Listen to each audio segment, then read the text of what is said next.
meeting you right where you are on your foster care journey. This is the Forgotten Podcast. Hello and welcome to the Forgotten Podcast. I'm your host, Jamie Cabe, and I am so happy to be with you.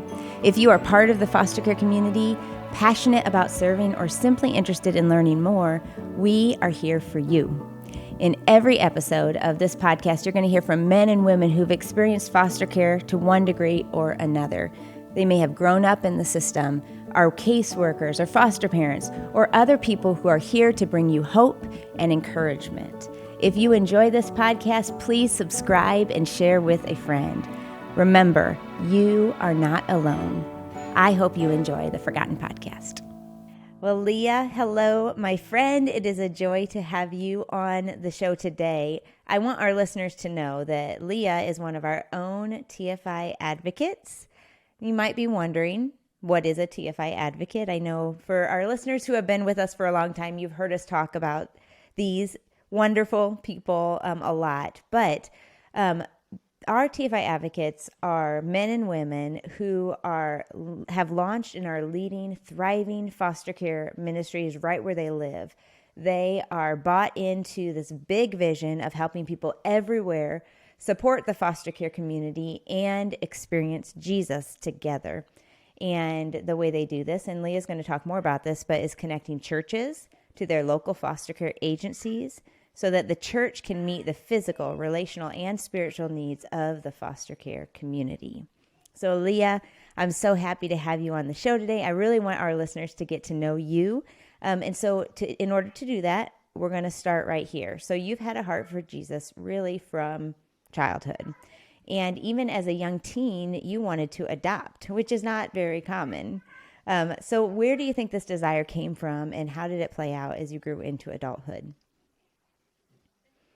Yeah. And first of all, thank you so much for giving me the opportunity to be on the show and to just get some time to speak with you. I that's a really good question. I think for me, it started when I was about 10 or 11. My mom volunteered at a local crisis pregnancy center in our area. And because I was homeschooled, that meant that I volunteered as well. And so it was just a really cool thing to kind of be in the midst of that. The pregnancy center not only ministered to clients that would come in the doors that were going through a crisis pregnancy, but they also opened up their services just to the entire community. And so they provided things like diapers and clothes. They did counseling. They did parenting classes.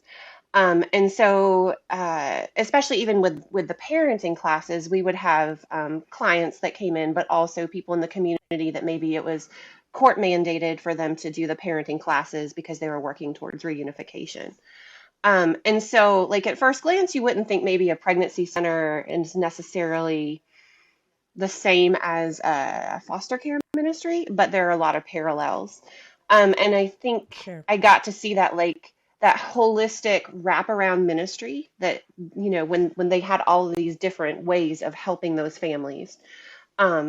And so I think it just really planted those seeds in my heart. Also, a lot of the people that came through the doors, I got to actually spend time with them and hear their stories. And I think that was the main thing that maybe started that passion for me. And then I think as I got a little bit older, because of those seeds being planted, and I will just say that this is a personal conviction for me, but I think I really saw the parallel. And I say now that if I'm going to be pro-life, then I'm going to be pro-foster care and adoption. And that I'm not going to just talk about it. I need to put my money where my mouth is. And so I need to actually do something about it. And that's not the main thing maybe that gave me this passion, but it is definitely a defining part of it. Yeah. Yeah. So talk about then as you got older, was this something as you started dating your husband and you guys were talking about marriage? Is that something that you would bring up? Oh, yeah. Oh yeah. We started dating really early. I was actually 14 when I started Oh my dating my goodness. husband. Yes. Ah! I tell him that I've loved him longer than I haven't because I mean pretty much my whole life. And I got a good one, y'all. I mean seriously, cream of the crop. He's amazing. But I would tell him all the time, and I was serious. I'd be like, I want 10 kids, and I want to adopt all of them. Um, yeah, so definitely we would talk about that. And I think as I got a little bit older and I started seeing friends foster and adopt, and I just heard their stories and just saw the beauty in it and what God did with their lives and the kiddos' lives. I think I had rose-colored glasses, like I saw all of the good stuff and maybe not Yeah. some of the hard stuff, but I just so wanted that to be a part of my story. Yeah.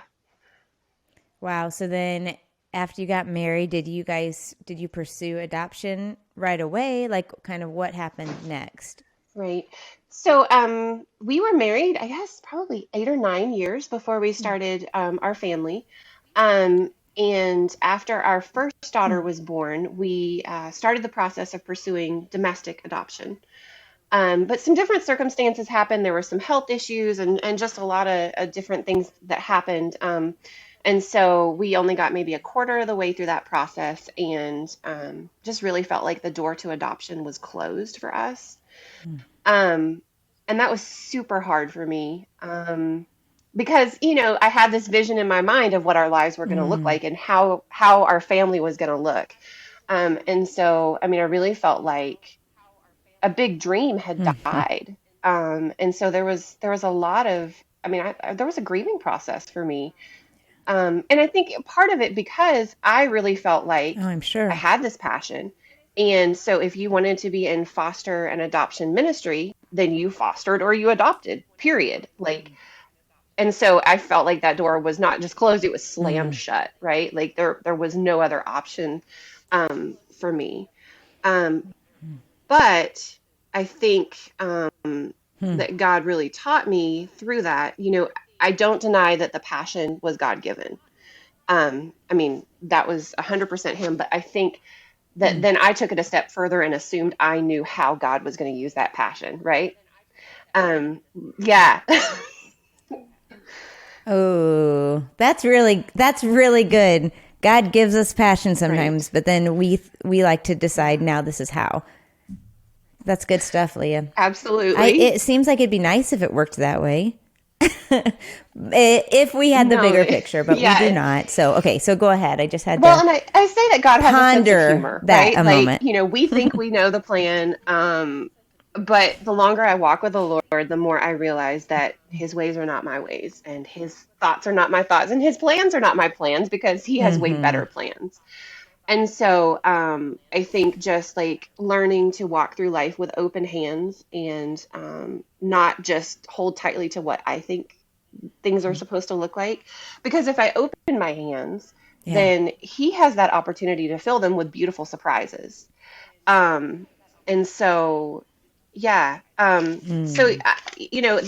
There was a grieving process, um, and then I actually was talking with a friend of mine. So, just a little backstory. We're originally from Western North Carolina, but we lived in Montana for several years.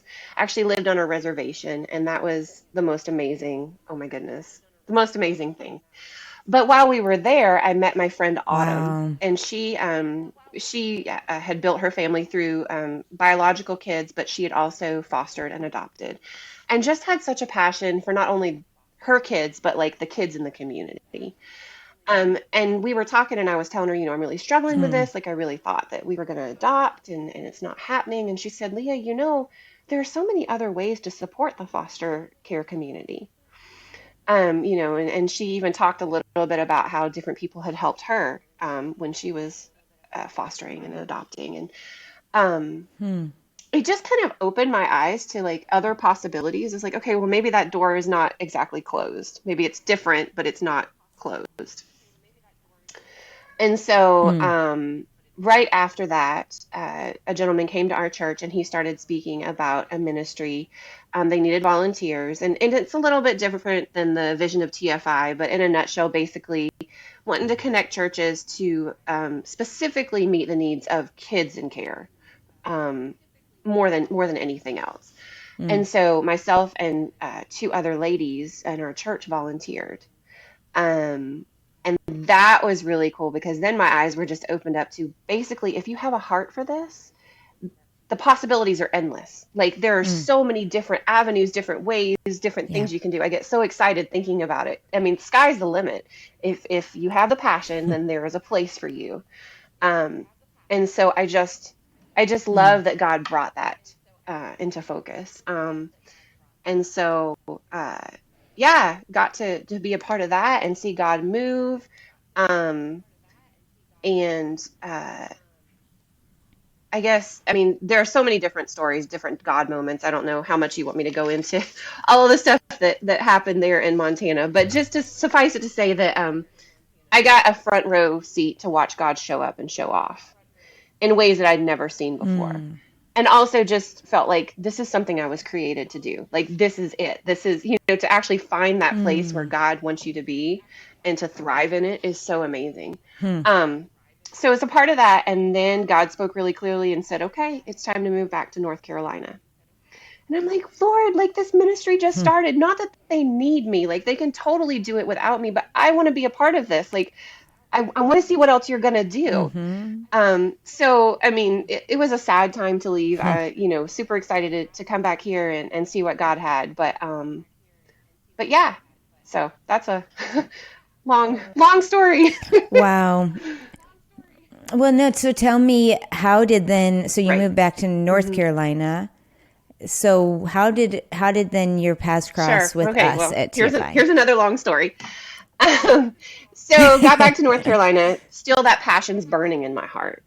But this time I was like, okay, God, I am not moving until I know that it's 100% you, right?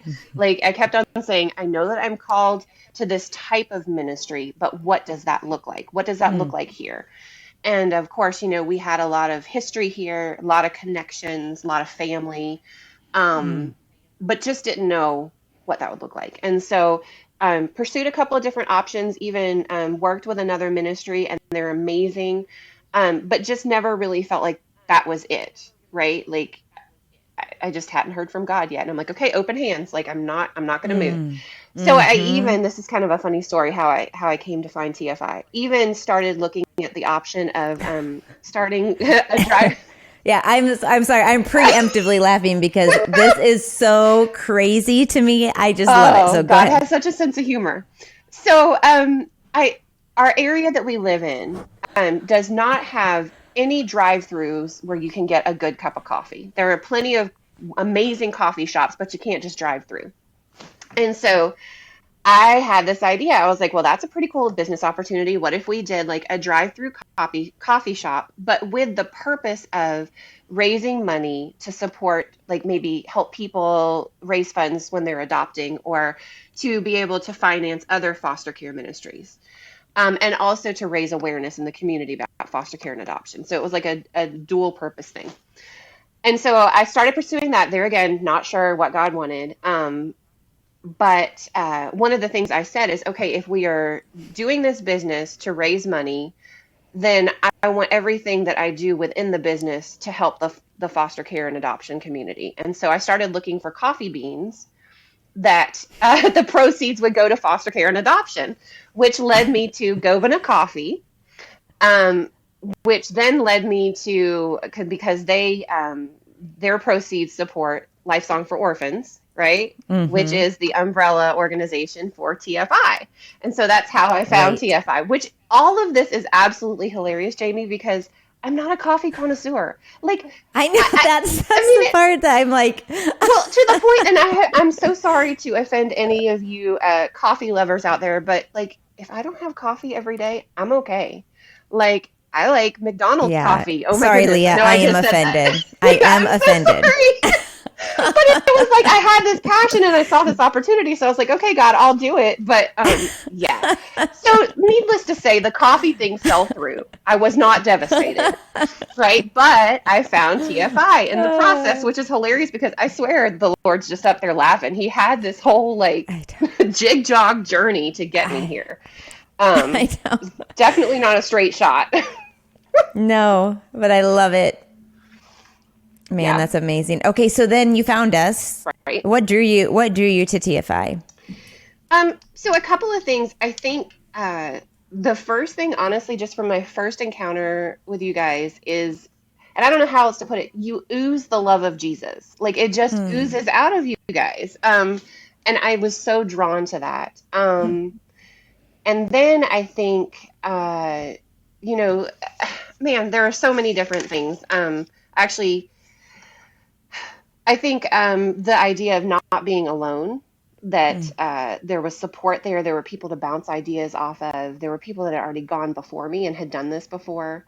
That was super attractive. I think also, like, as I started the process of, applying to become an advocate, I really appreciated how TFI asked really intentional questions. And I felt like it was just as much about them figuring out if I would be a good fit for TFI as it was leading me to figure out if TFI was a good fit for me. And there was no pressure. It was like at the end of this, if either party feels like it's not going to work, that's okay because that's the process. Right. So I think it was all of that. And I think especially for me coming from the other ministry, like I said, it was amazing, the ministry in Montana, but the focus was solely on, for the most part, was on taking care of kiddos in foster care, which is amazing and that's great, but there's so much more to it. And so I love the holistic view of TFI, that it's the whole foster community and the church. So yeah, that was definitely what drew me to you guys. And I just have to say the other thing, it really didn't know about it until after I had gotten into TFI and started working with you. But the thought of, when you talk about experiencing Jesus together, I just love that so much because it feels like it's not this ministry where it's like, oh, we church people are so much better and we have it all together and let us help you poor people down here. It's that we need to experience Jesus just as much. Yeah. And giving the church that opportunity, and that TFI has such a heart that we're here to not only minister to the foster community, but to provide the church with opportunities to get to know Jesus better and to like have practical, tangible ways to watch him show up and show off and to build faith. And so like I said, that's not necessarily what drew me to TFI, but it has become my driving passion, like as I've become a part. Yeah. Wow, I love to hear that. That's exciting. Yeah, often when serving, especially in the foster care space, our focus is like in ministry, we want to be the hands and feet of Jesus, right? But one thing, and you've already mentioned this, but something that's so important to us at TFI is that we're actually mobilizing the church to be the hands and feet of Jesus. We're the bridge, like we're the helpers to get you there, but the church is the ones to be the hands and feet. What has been your experience with being this bridge to the church? Or I'm sorry, I guess for bringing the bridge from the church to the agency and the rest of the foster care community. Yeah. So just I love to tell stories because I think they illustrate things so beautifully. One of the things I love, I had a foster mama that needed some things, and we had already done as much as we possibly could with TFI, what we had given everything we could, and there were still some needs that were kind of outstanding, and I wasn't really sure what to do. And the same day, a local church called me. I had not mentioned it to them.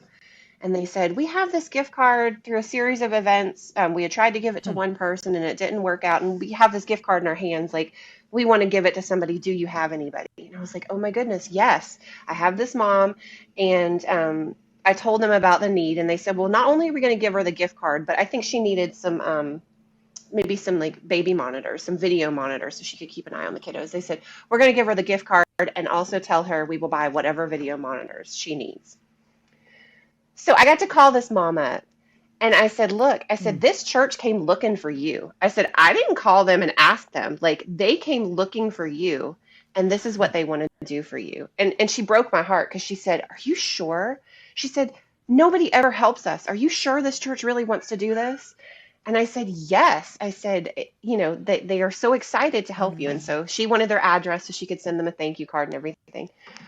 And I was telling Galen, my TFI coach, this story, and I was laughing, but I had this vision in my head, and I don't know if you know what I'm talking about, but I got off the phone with her, and I was so excited because do you remember there's a picture of Will Smith? Now go with me here. I know this is, but there's a picture of Will Smith. I don't know if he's at the Grammys or where he is, but they're trying to take a picture of him, right? But he's standing there with his arms out, pointing at his wife Jada, like, look at her. Do you know what I'm talking about? And so it was that moment of going, this is what I get to do. I get to be in the background, but I'm like, look at Jesus, look at the church. This is, almost like, yeah. So I know that's a silly picture, but it just gets me so excited. Yeah, yeah. No, I love that. Yeah. Wow, I love it. That's what we're about. When we think about the church getting involved, we really want them to be able to intentionally meet really three basic needs of the foster care community: the relational, the physical, really first, the relational, and then the spiritual. Do you have any examples or stories that you can think of where you've seen this play out?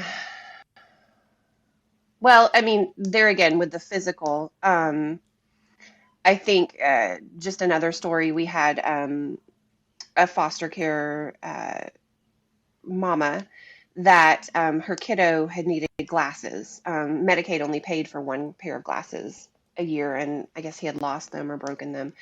And so they called us up and they said, do you have anybody that might be able to help with that? And within 10 minutes, this church was able to come back and provide for that need. There was no delay. There was no, let me check with my, board. Let me do this. Nope, we're going to do it because, this is what we want to do. I'm trying to think about some other, I don't know if it would be maybe a relational need. I'm not sure if this is, if this would apply, but our birthday parties in a box that we do. So we found out that a lot of kiddos in care sometimes don't get their birthday celebrated ever. And so we decided that we wanted to basically take a box and fill it with everything you need for a party. So glow sticks and, confetti and cake mix, everything you can think of, and a handwritten card. And so all of the kiddos in the 2 counties that we serve will get a box on their birthday. And so I don't know, I wouldn't say that it provides for physical need, but I think there is that relational thing of you are special, you are seen, you are worthy of this. And it's not necessarily something that you have to have, but I love that because I think that really communicates that you are loved extravagantly. And so we actually had one foster mama that met us to pick up the box for her kiddo. And she was just saying, I wanted the kiddo to meet you guys and actually see the people that care about her, and that wanted to take the time to do this for her because I think that that's an important piece of it. So, That's so cool. How have you experienced your relationship with the agency? Like, what has that been like? What has it been like to build that? Oh man, it's been so amazing. So we're in Western North Carolina. We're a very rural area, very small area. And so we actually serve 2 counties. And started out with one I told them they were our guinea pigs, that we wanted to see how we did with one before we moved on to another. And they were super amazing. One thing that I really tried to do going into it with them is instead of coming to them and saying, here's what we're going to do for you, I went to them and said, what do you need from us? And so that's actually how our birthday parties in a box came about. It wasn't because I gave them a list. I was like, these are some things we can do, but you tell us what you need. And that's been the best thing because it was something that they identified because they're the boots on the ground. They're the ones that see what's needed. And I think that there was a lot of buy-in because it was their idea. And so I've been super excited about that and just very thankful that they came up with that idea, and that they've, pretty much picked it up and ran with it and worked really well with us. Yeah. That's And so awesome. the second county that we that we are working with now, I'm going to be real honest with you. I was kind of nervous when we started out. There'd been a lot of turmoil in that county, a lot of turnover, a lot of stuff, even in the newspaper, not good stuff, and just Mm. really didn't know what to expect. And anytime you walk into a government agency as a Christian ministry, you're really not sure what that's going to look like, separation of Mm-hmm. church and state and all of that. And so went into the meeting and I mean, just instantly just felt so personable, I guess. They just really sat down with us and shared their hearts with us, shared stories about what they do and why they do it, and just welcomed us with open arms. Pretty much, they said, "Whatever Mm. you can do for us, have at it." Um, it's just been really special to see how excited they are about it, and with us Mm. being unapologetically, about this because of Jesus. We tell them, we'll never force anything on you. We will absolutely give, whether you want us to talk about the gospel or not. We're going to give with no strings attached. But please know this is why we Mm. do this, and just so Mm. welcoming and so open. And just to see their excitement and how much they love these kids. And there again, kind of asked them, said, what do you need from us? We already had this birthday party in a box thing established. We're like, we can absolutely do that for you, but what can you do for us? Or what can we do for you? And just absolutely touched my heart. Um, One of the main supervisors, he was talking about how somebody had donated a bunch of hotel shampoos and soaps and things like that for when kiddos come into care, because a lot of times kiddos don't have what they need. And he said, I have a couple of biological kids myself. And he said, I don't give them hotel soaps. He said, Mm. I take them to the store and let them pick whatever they want. He said, we're all about making sure these kids know that they're individuals and that they're loved and that they're seen. And to hear this from an agency worker, same heart, Yeah. right? And so he's like, what could you do to help us? He's like, even taking a kid to Bath and Body Works and letting them pick out Mm. their favorite scent because, and he was talking about that they have so little control over anything in their lives. Decisions are made for them because people are trying to keep them safe, not because they're, trying to um, be mean to them or anything like that. The goal is Mm-hmm. to keep them safe and to take care of them. But as a result of that, they don't get any choices about anything. And so he said, could you do gift cards for our kiddos so they can have something special? So yeah, just even in that, hearing their heart and seeing what they're all about. So yeah. Yes, that's absolutely beautiful, and I love that example because I totally agree. Often we'll put together backpacks, journey bags where we invite the church to fill these, and we often say, right, don't put in things with like that are free, like that we're free that have some brand logo on there, or I mean, spend what you would spend on your kids. Like Hmm. these are our kids, right? That we Right, want to take right. care of. So I do love to hear that, especially with so much in the news. The social workers, the caseworkers get such a bad rap, right? Because you hear the bad stories, and so I love that you got to walk into there with an agency that you'd heard some negative things, and then to hear Hmm. this heart, the beautiful heart of these workers, that's really exciting. Well, and that reminded me of something that they said too, because when we sat down with them, they're like, yeah, we know that there's been a lot of bad press. We know that there's been a Hmm. lot of turnover. They said, we are trying so hard to change Hmm. that. And that's not who we are. And so they said, we are so excited for you to come in because we see you as an opportunity of letting people know who we are Wow. and to flip that script and to change people's perceptions. And they said, we need you as Wow. a Christian ministry to share that. And so that was super cool Yeah. too. Yeah. Yeah. We have such a heart for those agency workers, the case workers, the Hmm. social workers, because their job is so difficult and so thankless and just stressful. And so I love that. And that speaks to who you are, Leah, and what just continuing to share the love of Jesus with them. They saw that. Like you felt like when you first encountered TFI, we oozed the love of Jesus. Well, so do We you. And do. that's why we're in this together, right? We have the same heart. I love it. You had mentioned earlier, you had said you're Coach Galen. So kind of explain to our listeners how the national team supports you as an advocate where you are, even though you're on the ground locally in your area. What kind of support have you received from the national team, and has that been helpful? Oh my goodness. So helpful. Oh man, I could go on and on about the coaches and the other people in the national team. Oh, so I just feel like God has really used the coaches to draw things out of me that I didn't even know were there, to really encourage me. They're great to bounce ideas off of. And I really love, like, especially Galen is the most recent coach that I've had, and just how he has this ability to really truly coach you through things, and he may give ideas or options, but you never feel like he's telling you what to do, right? He leads you towards the Lord and what is God saying, and he'll give you opinions or whatever as you need them. But yeah, just feel very, very supported. And here again, here's another story. This was back probably, I don't know, I'd probably been an advocate maybe 3, 4 months, and had something that happened that was super hard, took me way out of my comfort zone.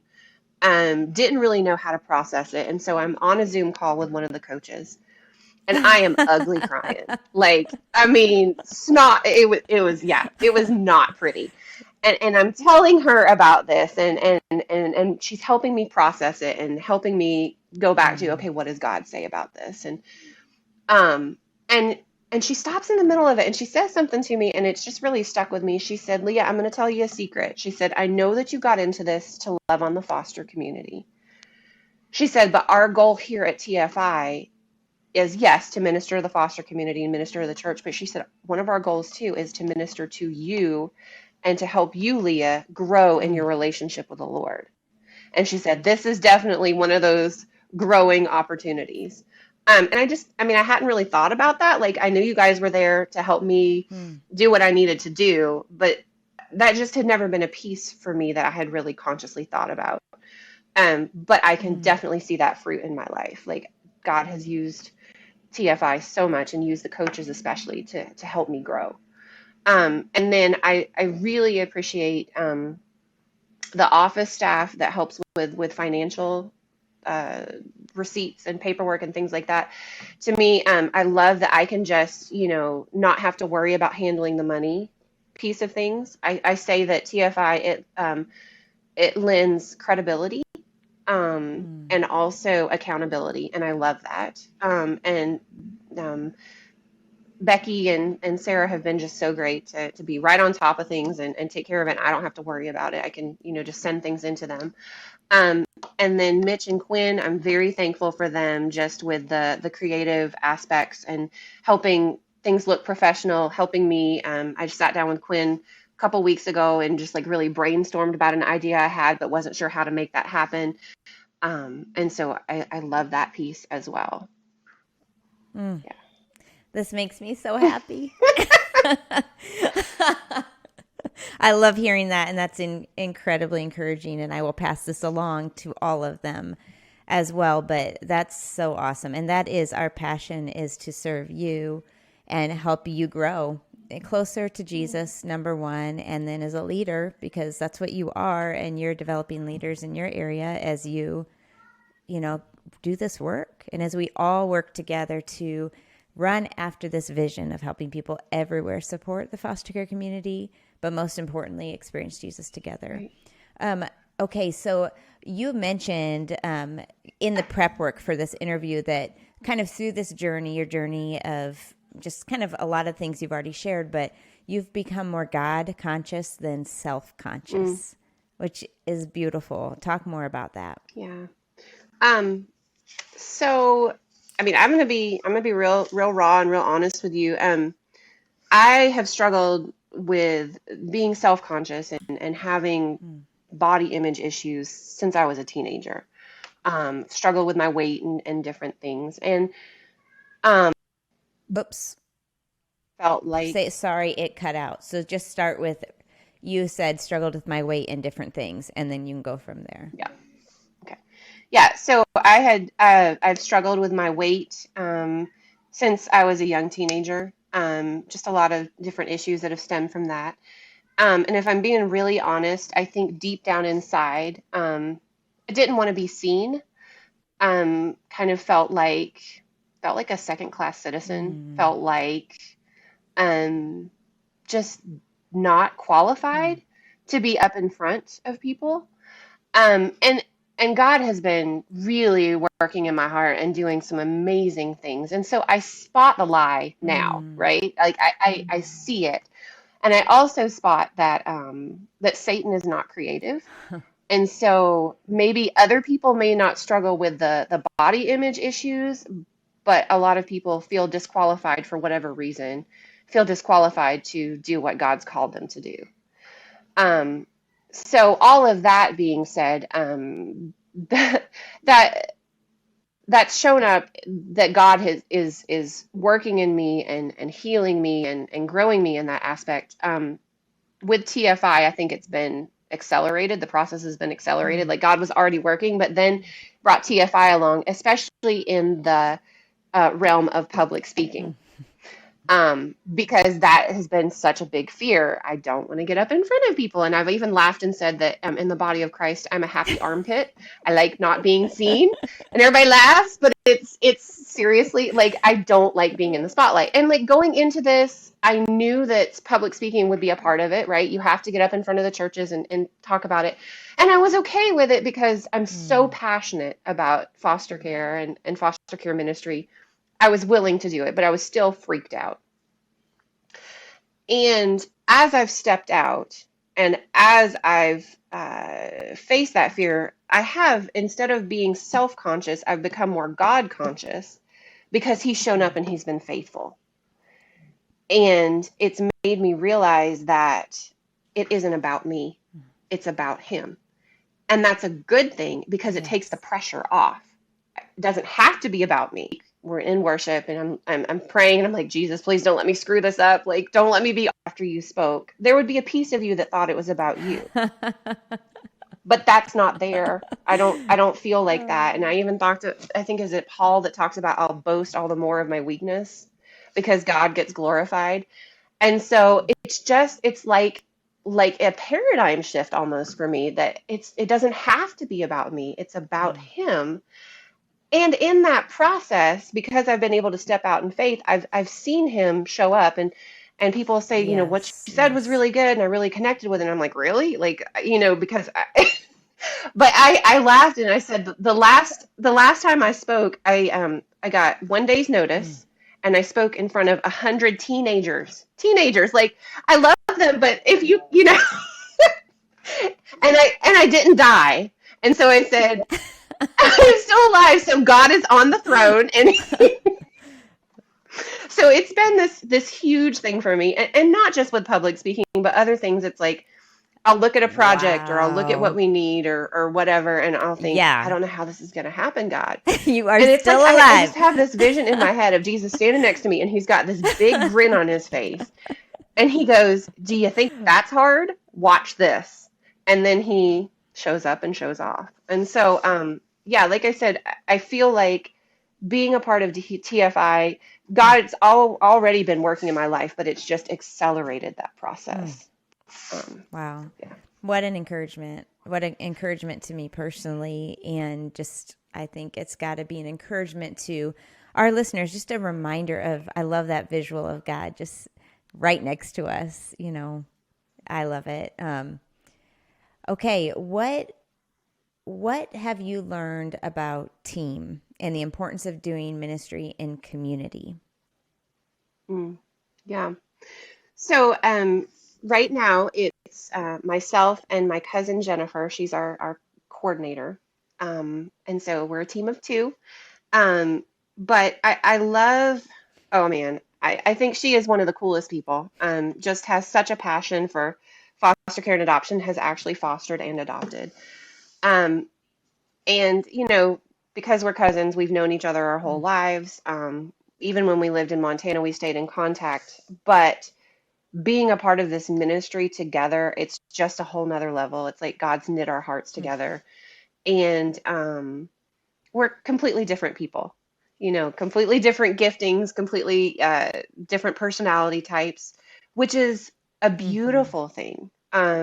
It's not a point of conflict. It's not a point of jealousy. It's this thing of, you have what I need, I have what you need. This is the way the body of Christ is supposed to work, and this is how we're going to better serve the foster community because they get Yeah, both of us. totally. Um, and so it's been really, really cool. And I think also for me, I have a really hard time delegating. I try to do it all. Not so much like a control thing, more of, I hate to Yeah. bother anybody. Like, I just don't want to put a burden on anybody else. And so just kind of taking my hands off. She is the head of our birthday box project. That was kind of her baby, and she has just picked it Mm. up and run with it, and does an absolutely phenomenal job. And so I've just been able to take my hands off, and I'm like, wherever you need Mm. me, you tell me, but this is your baby, and you have at it. And just to see her thrive and to see her get Yeah. joy out of that, and me not have to do a lot, um, it's been a really, Yeah. really beautiful Isn't thing. that's another perspective shift, isn't it? It's like we think we don't want to burden you, but in Mm, fact, we might actually be stripping them from an opportunity to serve and find joy if we do it. right. Yeah. But I get that. I mean, I Absolutely. think any of us Absolutely. who just kind of want to, who really care deeply and we want to serve and we want to do it all. And I think there's a lot to be learned from not. I mean, I know in my own life that is something that I struggled with, is like I want to be everything to everyone. And that just, one, it's really kind of like I'm trying to be God to everyone, and that's sin. Mm, And two, it's just completely not possible. Like, it's exhausting to try to be everything to everyone. Well, Leah, I think that that's right. we're going to have to close out here, even though I am loving talking to you and hearing from you. And I know this is going to be encouraging to our listeners. And I'm just thinking, as some of them are listening, they're like, man, I connect with what Leah is saying. I connect with this Mm, vision of helping people everywhere support the foster care community. And I connect with this passion being about Jesus first. And I want to give you an mm-hmm. opportunity to invite our listeners to step into this work with us. This is not an exclusive club, TFI, is Mm-hmm. it? It is, we want people everywhere. So we need people everywhere to step up and lead in their communities. And there is an application process. There is this assessment period, like you said, because we want to make sure, we also know that TFI is not Right. everybody or everything to everyone. We are not the end all be all. We are just one ministry serving. But I know that there are listeners right now who Mm-hmm. their stomachs are just, they just feel it like this. I think these are my people. So why don't you talk to them? Mm-hmm. Invite future TFI advocates to join with us. Well, I just think, like I said before, if you have a heart for this, I think that the sky is the limit. That's something else I love about TFI is it's not like you say you have to do this exact thing, right? You offer the support, you offer resources, but it's really, you can tailor it to whatever your giftings are, whatever your passions are. And so, um, yeah, I think, like I said, if you have a heart for this, there's a place for you. I would also say, don't listen to those lies of whatever it is that the enemy would try to tell you that would disqualify you. Um, and I think that, like, the best news that I could tell you too is, it's not about you, it's not about me, it's about him. Mm, And that's a relief. That takes a lot of right. pressure off because you don't have to be perfect. Amen. It is all about him. Leah, thank you so much for who you are. Thanks for just being willing to share your story and for continuing to lean hard on Jesus.